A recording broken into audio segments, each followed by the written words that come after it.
Hi guys, welcome to Richard Cabile YouTube channel, and today's video I share with you how to clear the watch history in your YouTube application in your mobile phone.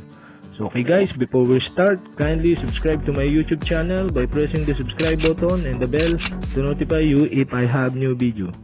So okay guys, all you have to do is go to your YouTube application in your mobile phone and click the upper right side on the screen, the profile picture.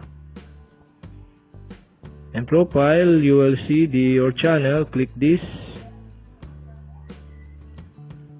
In your channel, you'll see the upper right side on the screen, the three dot. Click this and click settings. In your settings, find the history and privacy. Click this. And you will see the clear watch history. Click this. And now your YouTube watch history will be clear from all YouTube apps on all devices. So okay, all you have to do is clear watch history. Click the button clear watch history. So okay guys, watch history cleared.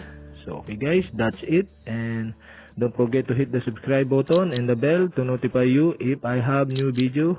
Okay, thank you for watching.